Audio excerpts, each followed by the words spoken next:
Кыргызстан көп улуттуу өлкө. Ар бир жаран улутуна, жерине, динине карабай бирдей укукка ээ. Өлкөдөгү тынчтык, эл ынтымагы Сооронбай Жээнбековдун туу туткан принциптеринин бири. Көбүнө бул мамлекеттик кызмат байыз үчүн болсо, дүнүйө үчүн өткөн болсо, мага мамлекеттик бийлик бул элиме кызмат кылыш.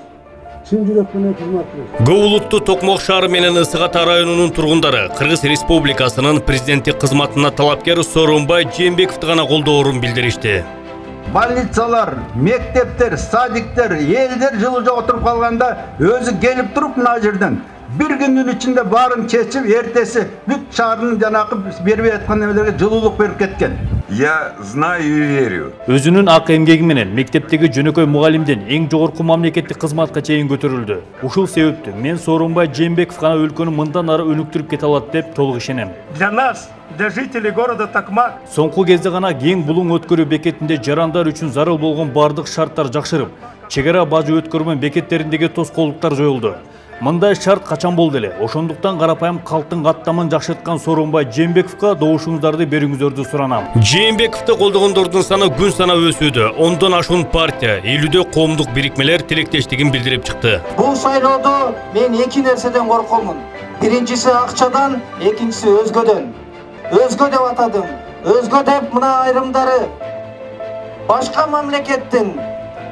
мамлекеттин капчыктууларына баш ийип бата алгандары болуп жатат. Мына ошолордон корком. Бизге убакыт саат келди. Жүрөгү таза, имандуу адамды шайлашка. Себеби бул адам Кудайдан корккон адам. Чекеси саждага тийген адамды биз шайлап алыш керек. Ал адам Кыргызстанда коррупция, андан тышкары көп нерсеге баш бербейт. Ошондуктан мекендештер чын жүрөгүңөрдөн ишенип 15 октябрь күнү шайлоого келип Сооронбай Шариповичти колдоп бергениңиздерди суранам. Сооронбай Жээнбеков бардык мамлекеттик кызматтарды аркалаган, артынан жаман сөз ээрчитпеген таза инсан. Партиялаштарынын пикиринде дал ушундай талапкерге өлкө тагдырын толук ишенип тапшырууга болот. Ушундай мезгилде чайпатпай, төкпөй бизден ушул мамлекетти илгерилетип, өнүктүрүп, өстүрүп, ынтымакка алып келген жакшы Акжолтой ажо болсун. Туруктуулук президент Атамбаевдин баштаган реформаларын улантуу керек. Шайлоочулар көбүнчө ушул ойду айтып жатышат. Сары Өзөн чүйдүн тургундары сөзү менен иши дал келген тажрыйбалуу жана салабаттуу талапкерге Сооронбай Жээнбековго гана добуштарын берерин бир ооздон билдиришти. Бизге мугалимдиктен премьерликке жеткен алдыбызда ушундай кандидат турат. Мындай кандидатты колдогондо кимди колдойбуз? Не то что с неба звезды. Эгер биз бир пикирде болбой, чачырап турсак, биздин добушубузду ар ким келип сатып алып кетет. Өлкөбүздө тынчтык, стабилдүүлүк, өнүгүү болсун десеңер, 9-номурдо Сооронбай Жээнбековду тандап алалы. Сооронбай Жээнбеков убада бербейт, берсе сөз жок аткарат. Дайым команда менен программага таянып иштейт. Талапкер алдыдагы 6 жылга биринчи кезектеги багыттарды атады. Эки бийликтин бутагын тең көргөмүн. Мамлекеттин бийлик бутактарын тең салман кармашка. Ушул ел коюп аткан талаптарга ашырганга тездетип, биздин мамлекетти эң алдыгы мамлекеттерге арасына өсүш боюнча кошконго мени кудуретим дагы, билимим дагы, ар намысым дагы жете турматтаган тумада. Элдин биримдиги, туруктуулук азыр алардан өткөн байлык жоктугун айткан ар улуттун өкүлдөрү президент Алмазбек Атамбаев салып кеткен жолду Сооронбай Жээнбеков мындан ары улантаарына ишенет. Я думаю, наш выбор очевиден. Президентибиз Атамбаев 6 жылда өлкөгө тынчтык, туруктуулук орнотуп, өлкөнү алдыга жылдыра алды. Мен кыргыз көчү жолун улаарына ишенем. Жаштардын атынан, дуңган калктын атынан 15 октябрда Сооронбай Жээнбековго гана добуш берүүгө чакырам. Используя свой богатейший опыт. 15 октябрда мыйзамдуулуктун, стабилдүүлүктүн кепили боло турган, мамлекеттик кызматтарда жеткиликтүү тажрыйбасы бар Сооронбай Жээнбековго гана добуш берүүңүздөрдү суранам. Бала чагынан калыс жана адилеттикке тарбияланган Сооронбай Жээнбеков шайлоодо административдик ресурс колдонбой турганын, ал үчүн премьер-министрлик кызматын тапшырып, ачык таза шайлоо болушун максат кылат. Мен мамлекеттин кызыкчылыгын өзүмдүн үй бүлөм кылсам жогору коемун атаганда коюп келгенмин. Мен ушул ресурс деп айтпасын деп, Жээнбеков билин колдонот дебесин деп, кызматын тапшырып берип, Жумушу жок кандидат болуп жүрөм ошолор деле. Административдик ресурсту колдонуу артта калды дешет жер-жерлерден Бишкекке келген мугалимдер жана активисттер. Жок, андай эмес. Мисалы, мугалимдер жетелөөгө барбайт эч качан. Ар бир адамдын өзүнүн ою бар, өзүнүн көңүлү бар, туурабы? Эч кандай мындай сөз болгон жок да. Мектепте дагы болгон жок. Мен уккан да жокмун да мындай сөздү. Ошондуктан ар кандай сөз ушакка биз карабастан туруп өзүбүздүн пикирибиз менен ошо эл өзү бир таразы болот да. Ошо таразылап туруп, ошо бизге жакшы бир таза, ак көңүл кишини президент кылышыбыз керек да.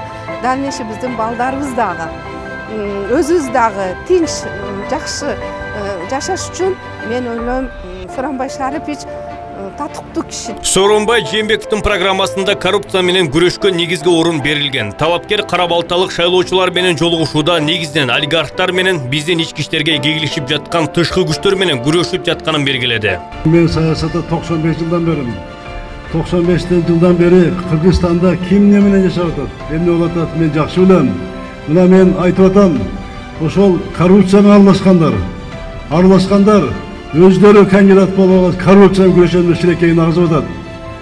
Мына мен күрөшөм урматтуу агайын ошолор менен. Мына мен тазалайм урматтуу агайын туганда буюрса. Сары Өзөн эли Сооронбай Жээнбековду чечкүндүү, саясий эрке, тажрыйбасы бар жана акылман инсан деп билишет. Az aralığında provokasiyalar жүрүп атат.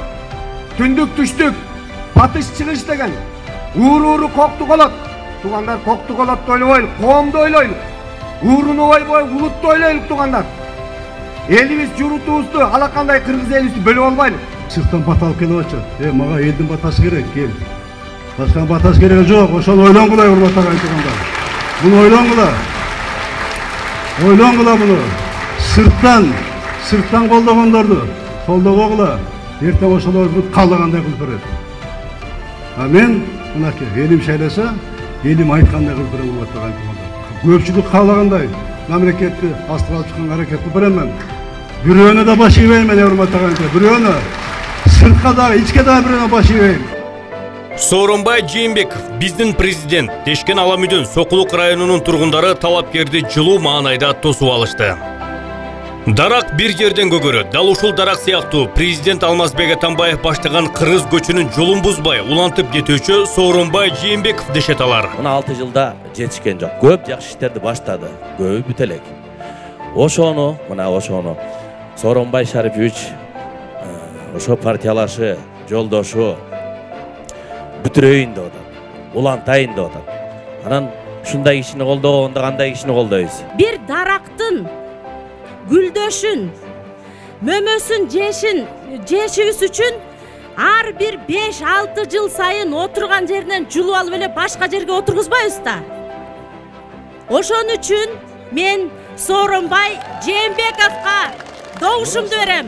Наша молодежь, современная молодежь. Өлкөнүн эртеңки жаркын келечеги, бүтүндүүлүгү, тынчтык үчүн биздин райондун көп улуттуу жаштары Сооронбай Жээнбековдун талапкерлигин колдойбуз.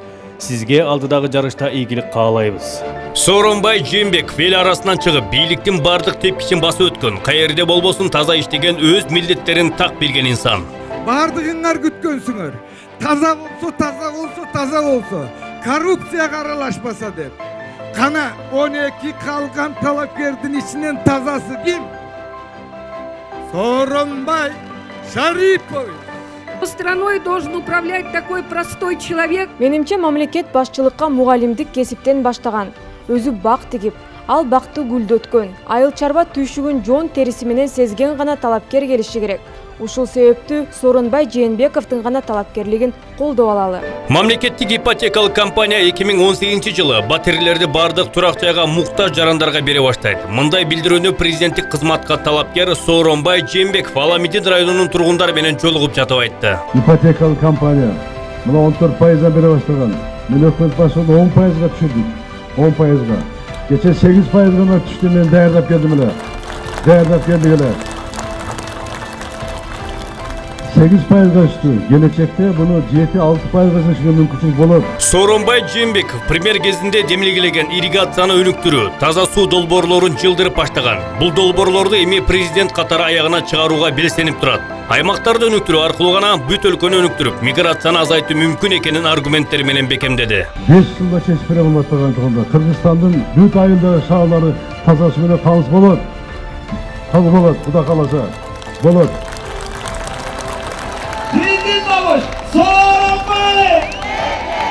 Жээнбеков Нукура мамлекетчил жетекчи. Ошондуктан анын азыркы урааны өлкөдөн кымбат дөөлөт жок деп аталат. Билген кишиге бул мамлекет кызыкчылыгын, өз кызыкчылыгынан өйдө койгон, эл үчүн жаралган инсанга таандык терең ураан.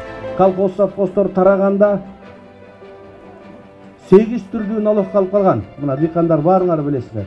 Ошондо Сооронбай Жээнбеков агрардык комитет жетектеп туруп, ой дыйкандар кыйналып кетти. Бул налог системасын түшүнбөйт. Анан 8 түрдүү налог төлөсө элибиз жакырланып кетет деп бизге туура түшүндүрүп, бирдиктүү жер налогун Кыргызстанда Сооронбай Жээнбеков киргизген, урматтуу агайын туугандар. Бизге деген достойный өлкөбүздү бөлүп сатып жерет турган эмес, өлкөбүздү чогултат турган Сооронбай Жээнбековди президент керек.